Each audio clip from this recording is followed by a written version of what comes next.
Hello friends, आज हम बात करेंगे इस्केमिक रीपरफ्यूज़न इंजरी। तो एक क्लियर कंसेप्ट ये है कि स्टेंट हार्ट अटैक आया तब उसका गोल्डन आवर में आप लगाओ तो ही फ़ायदा करता है 1 आवर में। बाकी स्टेंटिंग करने से जो मायोकार्डियल परफ्यूज़न बढ़ता है, लेकिन साथ साथ में सडन ब्लड फ्लो बढ़ने से कार्डियोमायोसाइट्स डैमेज हो जाते हैं और उसका डेथ होता है कार्डियोमायोसाइट्स का। तो उसको इस्केमिक रीपरफ्यूज़न इंजरी बोलते हैं। सडन रीपरफ्यूज़न करने से पैराडॉक्सिकली कार्डियोमायोसाइट डैमेज होते हैं। तो स्टेंटिंग का कंसेप्ट एक कॉम्प्लिकेटेड है। जस्ट पैलिएटिव आपको चेस्ट पेन में राहत देगा। स्टेंटिंग से आपका मायोकार्डियल फंक्शन मीन्स पंपिंग आपका बढ़ेगा नहीं। जो इस्केमिक हार्ट अटैक आया है सीवियर और जो हार्ट को डैमेज हो गया है, तो आप वो भाग को आप स्टेंटिंग से इम्प्रूव नहीं, पंपिंग को इम्प्रूव नहीं कर सकोगे। Stenting just to relieve pain. लोग स्टेबल कंडीशन में ब्लॉकेज को देखते हैं और फिर स्टेंटिंग कराते हैं 2-2, 3-3, जैसे फैशन हो गई है। डॉक्टर ने ब्लॉकेज बता दिया, अब डॉक्टर ने बताया, मशीन में से तो कोई ऐसी प्रिंट नहीं आती है। फिर 2-3 स्टेंट अपने शरीर में लगाते हैं, वो ज़िंदगी भर जीते हैं, तब तक उनके साथ रहते हैं हृदय में।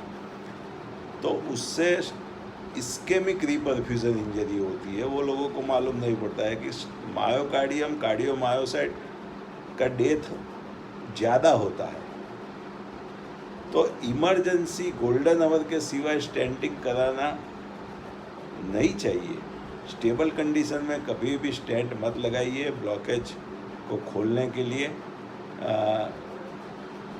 पूरा ब्लॉकेज तो कभी खुलता नहीं है। जो 40-50% ब्लॉकेज खुला वो खाली चेस्ट पेन में राहत देता है।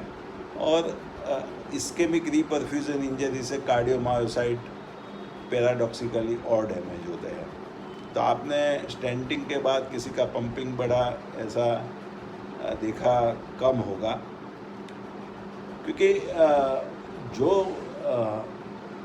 रीपरफ्यूज़न की प्रोसीजर है, जैसे बाईपास सर्जरी में सडन ब्लड फ्लो बढ़ जाता है, एक आर्टरी को बाईपास करते हैं ब्लॉक के आजू बाजू ऊपर नीचे, तो उसमें भी इस्केमिक रीपरफ्यूज़न इंजरी होती है और कार्डियोमायोसाइट डैमेज होता है।